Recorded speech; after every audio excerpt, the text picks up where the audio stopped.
వాళ్ళ మేనేజర్ ని 4 వాళ్ళ ఉద్యోగాలు డిస్మిస్ చేయమని అడుగుతున్నాం. హలో, ఏంటి కరాటే ఫంక్షన్? ఇంతకాలం పోలీస్ ఆఫీసర్ గా పనిచేసేవాడిని నేను. తప్పకుండా వస్తాను, షూర్.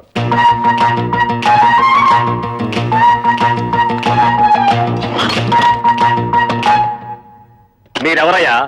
కూర్చునే కుర్చీలో కాళ్ళు పెట్టి నిలబడ్డారు. కాళ్ళు తీసి బుద్ధిగా కూర్చోండి ప్లీజ్. చా, ఈ ప్లీజులు ఫీజులు మా దగ్గర కుదరవు. మర్యాదగా మా ముగ్గురు పెళ్ళాలకి ఊస్టింగ్ ఆర్డర్స్ ఇచ్చే. Mister, give respect and take respect. ఏంటి నీతు రెస్పెక్ట్ ఇచ్చేది? కేర్ బాత్స్ మీసం టచ్ చేసి అవతల పారేస్తానంతే. నీ డ్రైనేజ్ పగలగొట్టమంటే మా పెళ్ళాలు కళ్యాణి, కస్తూరి, కవితల ఉద్యోగాన్ని కత్తిపేరుతో కోసి అవతల పారే లేదా? ఓహో, ఇప్పుడు అర్థమైంది మీరెవరో, మీ హిస్టరీ ఏమిటో. ఏం అర్థమైంది నీతు? నీ హిస్టరీను, నా ఆటోబయోగ్రఫీ. అదేం కాదు, మీరు ముగ్గురు వాళ్ళ మొగుళ్ళని. ఎస్, మేంటి మొగుళ్ళం. ఆ విషయం మా పెళ్ళాలకి ఉద్యోగాలు ఇవ్వడానికి ముందు ఆలోచించుండాల్సింది. అవన్నీ తెలుసుకుంటే ఇవాళ నీ రేషన్ కార్డు చిరిగిపోయేది కాదుగా, నీ పేరు ఓటర్ లిస్ట్ లో చిరిగిపోయే కాదుగా. అందుకని వెంటనే వెళ్ళి మా పెళ్ళాల ఉద్యోగాలు పీతే వెళ్ళా. ఏంటి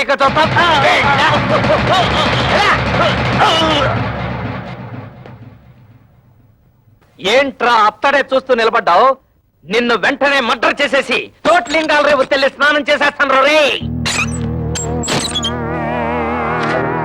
చొక్కా అయిపోతున్నాడేమిట్రా? ఆఫీసులోనే షేక్ అయిపోయి స్నానం చేస్తాడా ఏంటి? ఆ పాడి ఏంట్రా మున్సిపాలిటీ వాటర్ ట్యాంకర్ లాగా ఎలా పెంచేసావు? ఇదిగో ఒక్కడో ముగ్గురిని కలిపి కొనడం రూల్ చెప్తూ. ఏంట్రా ఇంతసేపు మీరు చేసిన ఆగడాలు ఓపికగా భరిస్తుంటే పిచ్చి కుక్కలాగా తెగరెచ్చిపోతున్నారు? పెళ్ళాలకు తిండి పెట్టలేని దద్దమలేని ఉద్యోగాలు ఇస్తే నా మీదే మీరు తిరగబడతారా? మీ తోలు ఒలిచేస్తాను. ఇప్పుడు మీ ఉభయులు అన్ని విషయాలు డీటెయిల్ గా మాట్లాడుకున్నట్టే కదా? ఊవనండి. శుభం. ఒరే శంకరం, ఈ తాంబూలం అటు తీసుకోండి. శతమానం భవతి శతాయ పురుష శతేంద్రియ ఆయుష్ సేవేంద్రియే ప్రతిష్టతి. మీరివ్వండి. ఒక్కసారి పల్లె ముట్టుకోండి. ముహూర్తాలు పెట్టుకుందాం. ముహూర్తాలు పెట్టుకుందాం. సమ్మతమేనా? సమ్మతమే. శుభం. లేవండి.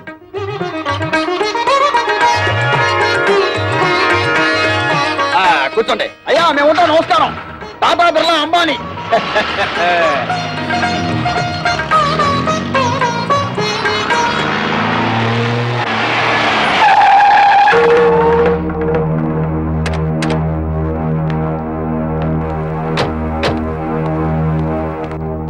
ఎవరన్నా వాళ్ళు? కమలకి పెళ్లి కుదిరింది. పెళ్లి వాళ్ళు నిశ్చితార్థం చేసుకుని వెళ్ళారు. ఆగండి. నన్ను అడగకుండా ఇప్పుడు ఎవరు కుదర్చమన్నారు? ఏంట్రా నీకు చెప్పి చేసేది? నువ్వు చేస్తున్నావు నాకు చెప్పి చేస్తున్నావా? తోడపుట్టినాక సీమంతం చేయడానికి టైం లేదు నీకు. నిన్ను నమ్మి ఆ పసిపిల్లని ఎలా వదిలిపెట్టను? అందుకే నా ఊపిరుండగానే దాన్ని పెళ్లి చేయాలని నిశ్చయించుకున్నాను. నీకు నీ మరదల పెళ్లి ముఖ్యం కదా, వెళ్ళి ఆ పనులు చూసుకో. ఒరే గిరి, మీ నాన్న ఏదో కోపంలో ఉన్నాడు గాని ఇదిగో వచ్చే నెల 28వ తారీఖే మీ చెల్లెలు పెళ్లి ఫిక్స్ అయింది. మంచి సంబంధం. ఓ ₹1,00,000 కట్నం కూడా ఇస్తానని మీ నాన్న ఒప్పుకున్నాను. ₹1,00,000? ఆ మాత్రం ఇవ్వాల్సిందే. నువ్వు కూడా ఆయనతో చేరి తాళం వేసావా? అది కాదురా. మీ అమ్మాయికి పెళ్లి చేయాలనుకుంటే చేసుకోండి, నాకే అభ్యంతరం లేదు. కానీ ₹1,00,000 కట్నం ఇస్తాను ఎందుకు ఒప్పుకున్నారు? అక్కడికి ఇచ్చినట్టు 30,000 ఇవ్వండి చాలు. తక్కువ కట్నం ఇచ్చి సరైన సంబంధాలు చేయకుండా పిల్లల్ని అవస్థలకు గురి చేశారు. ఇప్పుడు దీన్ని కూడా అలా చేయమంటావా? కనీసం ఇదేనా సుఖపడుతుందని ₹1,00,000 కట్టానికి ఒప్పుకున్నాను. నీ పాటి నువ్వు ఒప్పుకుంటే సరిపోయిందా? 30,000కి మించి ఒక్క పైసా కూడా ఇవ్వను. రైట్, నువ్వెవడరా ఇవ్వడానికి? నేను కష్టపడి సంపాదించిన ఆస్తి ఉంది, అది అమ్మి దాన్ని పెళ్లి చేస్తాను. చేస్తావు. ఎందుకు చెయ్యవు? ఏ రోజైతే నేను నీ కొడుకుగా పుట్టానో ఆ రోజే ఈ ఆస్తి అంతా నాదైంది. ఇంతకంటే ఎక్కువగా మాట్లాడమంటే మర్యాద దక్కదు. జాగ్రత్త. నీకెంత ధైర్యరా? నీకేమన్నా ప్రయోగాలు వచ్చిందో ఏమిటి? చేయిస్తావు, ఏ వంకర శాస్త్రి, ఇది నీకు సంబంధం లేని విషయం. మర్యాదగా బయటికి పో. కోట్ల సంపాదించిన వాళ్ళే కొడుకుల ముందు నోరు పోసుకుని కూర్చుంటుంటే పెద్ద ఈయనేంటండి రక్కలేస్తున్నాడు? అసలే నాకేమిచ్చాడని ఈ బోడి కొంప తప్ప. బోడి కొంపే దాన్ని చూపించగలయ్యా. ఆ ఎమ్మెల్యే కూతుర్ని పెళ్లి చేసుకున్నావు, నీ ఫ్యాక్టరీ కూడా పెట్టుకున్నావు. రే వంకర శాస్త్రి, ఇంకా నా కళ్ళ ముందు కనిపించావో దెబ్బలు తింటావు. పో బయటికి.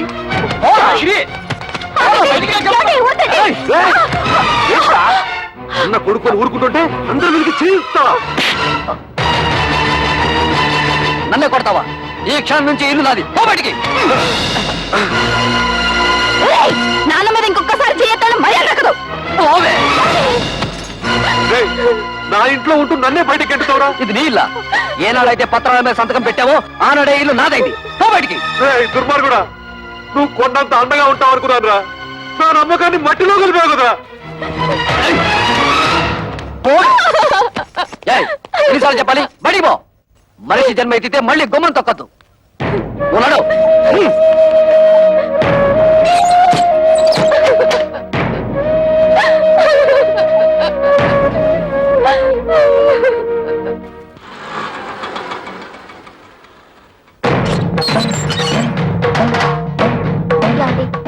మీ అక్కలు చెల్లి వచ్చారు, బయట నిలబడ్డారు. చాలా కోపంగా ఉన్నారండి. గొడవ పెట్టుకోవడానికే వచ్చుంటారు. చూసుకుందాం రా. ఏంటే అంతా కలిసికట్టుగా వచ్చారు? నాన్న ఎందుకురా బయటికి గెంటేశావు? ఆయన్ని బయటికి పొమ్మనడానికి నువ్వెవడవురా?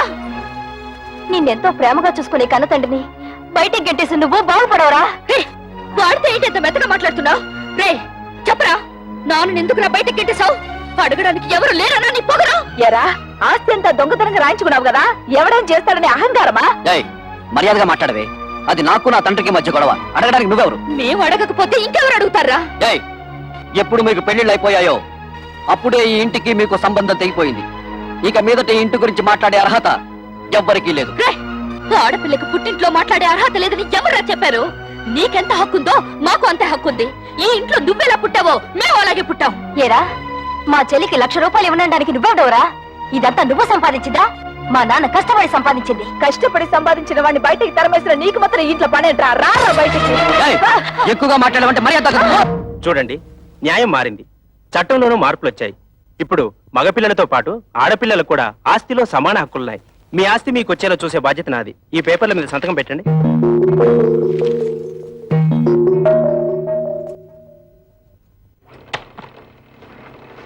ఏంటలుడు ఇలా నోటీసులు దాకా తీసుకొచ్చావు?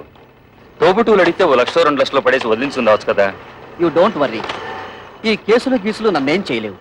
ఆస్తంతా మా నాన్న స్వార్జితం. ఆయన స్వదస్తూరితో నాకు రాసిచ్చేశాడు. ఈ ఆస్తి వాళ్ళకి వెళ్ళడానికి మా తాతల దగ్గర నుంచి వచ్చిందేం కాదుగా. మీ నాన్నకు నీకు రాసిచ్చిన వీళ్ళు క్యాన్సిల్ చేసుకునే హక్కు, తనకిష్టమైన వాళ్ళకు రాసుకునే హక్కు ఆయనకుంది. అలా క్యాన్సిల్ చేసుకుంటే మొత్తం నీ డిపాజిటే గల్లంతవుతుంది. చూడండి అంకల్, దేవుడు మా ముఖాన్ని ఎటు మంచి రాత రాయలేదు. కనీసం మా చెల్లెలికైనా మంచి సంబంధం వచ్చింది. అదే నా జీవితంలో సుఖపడితే మాకంతే చాలా. మీ ముగ్గురు కలిసి ఎలాగైనా ఈ పెళ్లి చేసి తీరుతాం. మీరు ఓకేనమ్మా, కానీ మీరు చేస్తున్న పనికి ఆ ముగ్గురు మూర్ఖులు, అదే మీ అద్దగోలు ముగ్గురు ఒప్పుకోవద్దు.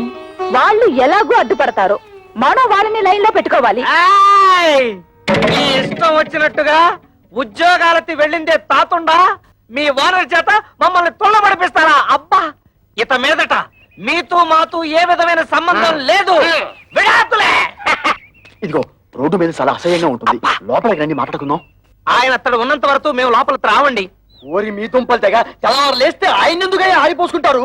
ఇదిగో కూతుళ్ళను సుఖపెట్టగల మనుషులు ఎవరని మిమ్మల్ని వెతికి మరీ అల్లుడుగా చేసుకున్నాడు. అరే, తన కళ్ళ ముందే కన్న కూతుళ్ళని ఆ విధంగా అవమానిస్తుంటే ఆ తండ్రి మనసు ఎంత బాధపడుతుందో కాస్తైనా ఆలోచించారా? ఊవారండి. ఏంటండి ఊనే ఊ తప్ప మరి మా అమ్మ గురించి ఎవరిని ఆలోచించాడా? పెద్ద నీతులు చెప్పడానికి వచ్చాడు. ప్రపంచం ఈ నొత్తడే తూతుళ్ళ పెళ్లిళ్ళు చేశాడు. మేము మాత్రం ఏం సుఖపడుతున్నాం? ఆయన మాకేమి ఇచ్చాడు? ఇస్తానన్న డబ్బు ఇచ్చాడా? ఇవ్వాల్సిన గౌరవం ఇచ్చాడా?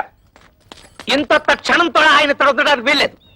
చూడండి, మా నాన్న మీ పట్ల తప్పే చేసి ఉండొచ్చు. ఇప్పుడైనా మానసికంగా నలిగిపోయారు.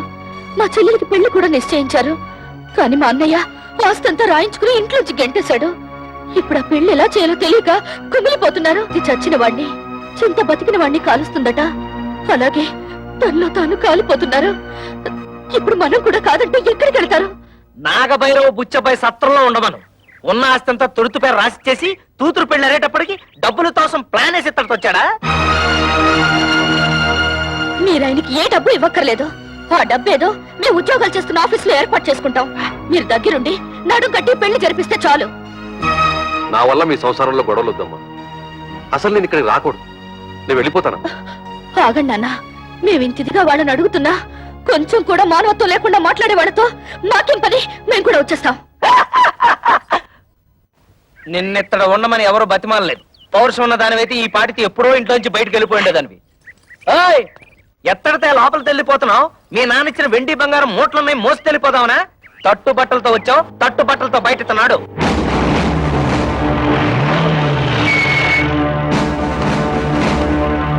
అంటే మన ఇంటికి పోలీసులు వచ్చారు. మనం ఏమన్నా నచ్చలైట్లా కనపడుతున్నావా? ఇక్కడ కళ్యాణి కస్తూరి కవితల భర్తలు ఎవర్రా? జస్ట్ ఇంతకు ముందు వరకు నేను కవిత హస్బెండ్ ని, నేను కస్తూరి మొగుణ్ణి. నేను కళ్యాణి భర్తని. కానీ ఈనాటి నుంచి మేము ఫ్రీ బర్డ్స్, నో ప్రాబ్లమ్స్. ఏంటండి దౌర్జన్యం ఎలా చేస్తారు? ఎక్కువ మాట్లాడితే చంపేస్తా. వాళ్ళని ఎందుకు ఇలా కొడుతున్నారు? ఎందుకు కొడుతున్నానా? కట్నం తేలేదని వాళ్ళు మిమ్మల్ని బాధించినందుకు. మమ్మల్ని బాధ పెడుతున్నారని మీకు అసలు ఎవరు చెప్పారు? మీ అన్నయ్య కంప్లైంట్ ఇచ్చాడు. వాడెవడండి కంప్లైంట్ ఇవ్వడానికి? కట్టుకున్న పెళ్ళాలం మేమేమైనా కంప్లైంట్ ఇచ్చావా? మర్యాదగా వాళ్ళ క్షమాపణ చెప్పండి, లేకపోతే మీ మీద పరువు నష్టం దావా వేయాల్సి వస్తుంది. ఏంటండి అలా చూస్తున్నారు? క్షమాపణ చెప్తారా లేదా మమ్మల్ని వెళ్ళి మీ పై ఆఫీసర్లు కలవమంటారా? లా అండ్ ఆర్డర్ మాకు కూడా తెలుసు. సారీ మేడం, మిమ్మల్ని కొట్టడం తప్పే. అది తొట్టడానికి ముందు ఆలోచించాలి.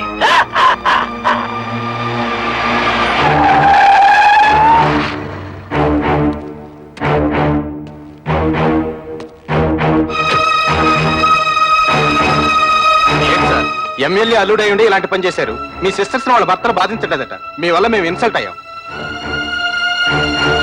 ఏంటయ్యా ఎంక్వైరీ చేయమంటే మా బాల్ మీద చేసుకున్నావంట? పెద్ద గొప్పడిలే, వెళ్ళవయ్యా. నన్ను క్షమించండి అక్క. బాల్ మిమ్మల్ని బాధలు పెడుతున్నారని తెలిసి ఆ కోపంలో కంప్లైంట్ ఇచ్చాను. మీరు ముగ్గురు ఉద్యోగాలు చేస్తున్నారని తెలిసి నేనంత ఫీల్ అయ్యానో తెలుసా? ఇక నుంచి మీరు ముగ్గురు ఉద్యోగాలు చేయాల్సిన కర్మ లేదు. మీ నలుగురికి 4 లక్షలు తెచ్చాను.